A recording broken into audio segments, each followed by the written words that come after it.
नमस्कार मंडळी, खाद्यरुची मराठी रेसिपीमध्ये तुमचं मनापासून स्वागत. आज आपण खानदेशी पद्धतीने कैरीचे आंबट गोड लोणचे वर्षभर टिकणारे कसे बनवायचे ते बघणार आहोत. खास टिपसुद्धा तुम्हाला इथे मी शेअर करणार आहे, त्यामुळे शेवटपर्यंत व्हिडिओ नक्की पहा.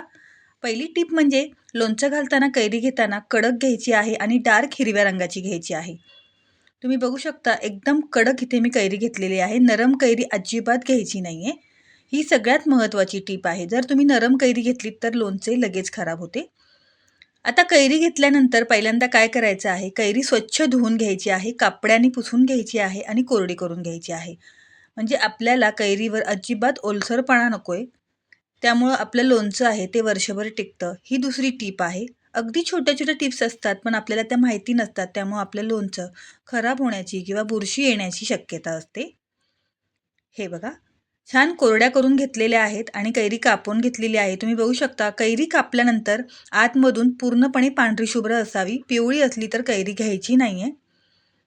ही एक तिसरी महत्त्वाची टीप तुम्हाला इथे मी सांगितलेली आहे.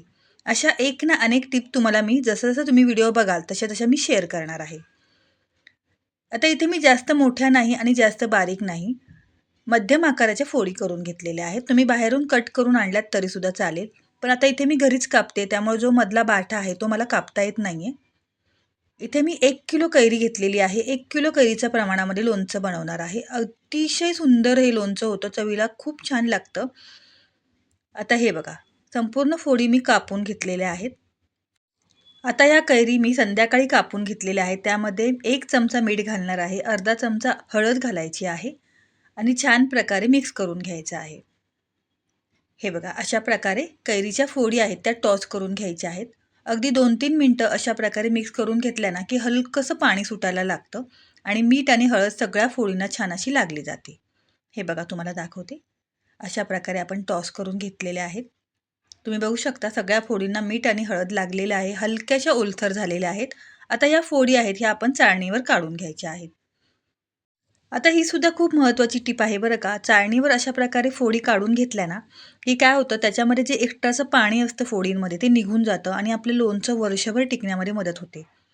आता या चाळणीवर फोडी ठेवलेल्या आहेत. खाली एक भांडं ठेवायचं आहे बरं का आणि हे रात्रभर फोडी आपण ठेवून द्यायच्या आहेत. दुसऱ्या दिवशी आपण पाहूयात. हे बघा, दुसऱ्या दिवशी सकाळी मी तुम्हाला दाखवते. फोडी छान अशा कोरड्या झालेल्या आहेत आणि त्याच्यामधलं जे पाणी होतं जास्तीचं ते निघालेलं आहे. हे बघा, इतकं पाणी निघालेलं आहे. हे पाणी आपण वापरायचं नाही आहे. आता तुम्हाला लोणच्यासाठी मसाला कसा बनवायचा ते सुद्धा दाखवणार आहे. मसाला बनवायला घेऊ त्याच्या आधी काय करायचं आहे, एक सुती कपड्यावर या फोडी पसरवून घ्यायच्या आहेत 2 तासासाठी. फॅन खाली ठेवल्यात तरीसुद्धा चालेल. म्हणजे त्याच्यावर जरासं काही वर पाणी असेल ना, ते सुद्धा पूर्णपणे कोरडं होऊन जातं. आता मसाल्यासाठी मोहरीची डाळ 1 वाटी, 1 वाटी धणे, अर्धी वाटी बडीशोप, 1 चमचा मेथीदाणे, पाव वाटी जिरं, काळी मिरी, लवंग आणि दालचिनी. एवढं आपल्याला साहित्य लागणार आहे. हे 1 किलोच्या प्रमाणात मी तुम्हाला साहित्य सांगितलेलं आहे. बरं, मसाल्याचं टेन्शन घ्यायचं नाही आहे. मसाला थोडासा कमी जास्त झाला तरीसुद्धा चालतो. पण साहित्य तुम्ही हे सगळं घ्यायचं आहे. आता पहिल्यांदा मोहरीची डाळ आहे ना, हलकीशी भाजून घ्यायची आहे. जास्त भाजायची नाही. गॅसची फ्लेम अगदी मीडियम ठेवायची आहे. खूप हाय ठेवायची नाही आहे. हलकीशी भाजून झाली, तुम्हाला दिसतोय रंग हलकासा बदललेला आहे. आपण ही मोहरीची डाळ काढून घेऊया आणि पूर्णपणे थंड करून घेऊया. त्यानंतर कढईमध्ये 1 वाटी धणे घ्यायचे आहेत, ते सुद्धा हलकेसे भाजूया. अर्धी वाटी बडीशोप घ्यायची आहे, पाव वाटी जिरं, 1 चमचा मेथीदाणे आणि 1 चमचा लवंग, दालचिनी आणि काळी मिरी घ्यायची आहे. बरं, हे जे तिखट मसाले आपण घातलेले आहेत, गरम मसाले, तर त्याच्यामुळे ना लोणच्याला खूप छान अशी चव येते. आता तुम्ही विकतच्या मसाल्याचं लोणचं बरेचदा घातलं असेल, पण अशा प्रकारे घरी मसाला बनवा आणि 1 किलोचं लोणचं मी सांगते म्हणून करा. अतिशय चविष्ट हे लोणचं होतं. हे बघा, हलकासा सुगंध यायला सुरुवात झालेली आहे. मस्तपैकी खमंग वास घरभर पसरलेला आहे मसाल्यांचा. आता हे सगळे मसाले छान भाजून झालेत, ताटामध्ये काढून घेऊया आणि पूर्णपणे थंड करून घ्यायचे बरं का. गरम असताना मिक्सरला लावायचे नाहीयेत. आता काय करायचं आहे, इथे मी 1 वाटी मीठ घेतलेलं आहे. अंदाजाने घेतलेलं आहे. ते सुद्धा भाजून घ्यायचं आहे. म्हणजे आपलं लोणचं आहे ते टिकण्यासाठी मदत होते. अगदी छोट्या-छोट्या टिप्स असतात, पण अशा प्रकारे जर लोणचं घातलत ना, अतिशय सुंदर होतं. मीठसुद्धा भाजून झालेलं आहे, बाजूला ठेवून देऊया. मसाले छान असे थंड झालेले आहेत.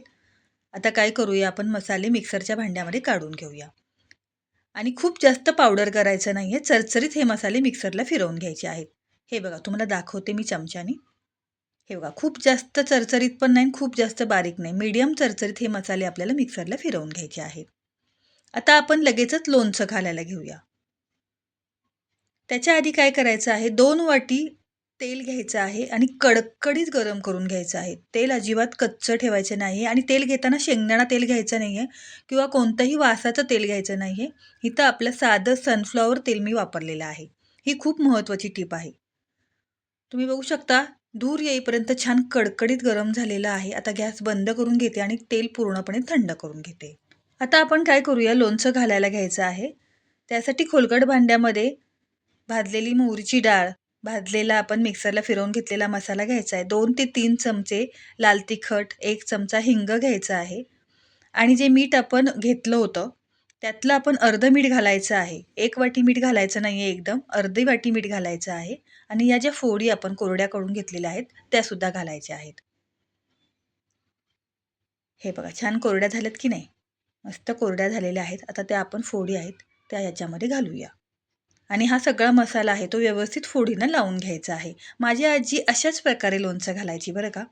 छान अशा फोडी असतात ना, एखादी फोड हातावर द्यायची आणि ती फोड मिळाली की आम्ही पटकन पळून जायचो. आता ह्या फोडींना छान असा मसाला लावून घेतलेला आहे. तुम्ही बघू शकता, ह्यामध्ये माझी आजी आहे ना, ती तेल घालायची नाही. अशाच कोरड्या फोडी बरणीमध्ये भरायची आणि वरून तेल ओतायची. अशा प्रकारे ती लोणचं घालायची. हे बघा, छान असा फोडींना मसाला लावल्यानंतर अशा मसाला आणि फोडी घ्यायच्या आणि त्या बरणीमध्ये भरायच्या. पण आता तुम्हाला दाखवायचं आहे की नाही मला, म्हणून मी या फोडी बरणीमध्ये भरत नाही आहे. या मी तुम्हाला अशाच दाखवणार आहे. कारण की काय होतं, तेलाचं प्रमाण कसं ओळखायचं ते सुद्धा तुम्हाला मला इथे सांगायचं आहे. आता 1 किलो कैरीसाठी माझी आजी अर्धा किलो गूळ वापरायची, पण इथे मी 1 पावच वापरलेला आहे. कारण आमच्या घरात जास्त गोड नको, थोडंसं तिखटच लागतं म्हणून. तर 1 किलो कैरीसाठी तुम्ही गोड खात असाल तर अर्धा किलो गूळ वापरायचा आहे. नाहीतर पाव किलो वापरलात तरीसुद्धा चालेल. छान गूळसुद्धा मिक्स करून घेतलेला आहे. आता ह्या फोडी बरणीमध्ये भरल्यानंतर तेल वरून ओतायचं पूर्णपणे थंड झाल्यानंतर. पण आता तुम्हाला मला दाखवायचं आहे तेल कसं सुटतं, म्हणून मी इथेच ते पूर्णपणे तेल ह्यामध्ये घालते. थोडंसं तेल ठेवते. लागलं तर घालूया आपण, पण लागेलच. हे बघा, छान असं मिक्स करून घेऊया. हे बघा, तेल लागेलच आपल्याला आणि तेलाचा अंदाज कसा ओळखायचा ते सुद्धा तुम्हाला इथे मी सांगणार आहे. हे बघा, आता राहिलेलं तेलसुद्धा मी ह्यामध्ये घालते. हे बघा. आता काय होतं, हे लोणचं आपण असंच ठेवून द्यायचं. म्हणजे त्या बरणीत भरल्यावर काय होतं, फोडी खाली बसल्या जातात आणि तेल वर येतं आणि त्यानुसार तेलाचा अंदाज येतो आपल्याला. आणि तेल जर कमी पडलं ना, तर पुन्हा गरम करायचं 1 वाटी किंवा अर्धी वाटी, थंड करायचं आणि वरून तेल ओतायचं. आता तेलाचा अंदाज घेण्यासाठी ह्या फोडी आहेत, ह्या आपण अशाच ठेवून देणार आहोत 2-3 तासासाठी किंवा रात्रभर. आता इथे मी 2-3 तासासाठी ठेवते, कारण मला तुम्हाला दाखवायचं आहे. हे बघा, 3 तास झालेले आहेत बघा. तुम्ही तेल किती छान वर आलेलं आहे की नाही. आता बरणीत भरल्यानंतर अर्धा इंच तेल वर हवं, इतकं आपण तेल घालायचं आहे. म्हणजे आपलं लोणचं अजिबात खराब होत नाही. ही सगळ्यात शेवटची टीप आहे आणि 8 दिवस लोणचं 2 वेळा किंवा 1 वेळा छान असं हलवून घ्यायचं आहे. 8 दिवस. नंतर आपण पुन्हा हलवून घ्यायचं नाहीये. कोरड्या चमच्याने हलवून घ्यायचं आणि पुन्हा बांधून ठेवायचं कपड्याने किंवा झाकण लावून ठेवायचं. ही सगळ्यात शेवटची आणि महत्त्वाची टीप आहे बरं का. हे बघा, अशा प्रकारे मस्तपैकी आपलं खानदेशी कैरीचं आंबट गोड तिखट घरीच मसाला बनवून लोणचं तयार झालेलं आहे. तुम्हाला माझी ही रेसिपी कशी वाटली कमेंट्स करून नक्की सांगा. आता हे मी लोणचं बरणीत भरते. शूटिंग दाखवायला मला जमलेलं नाही, त्यामुळे खरंच माफ करा.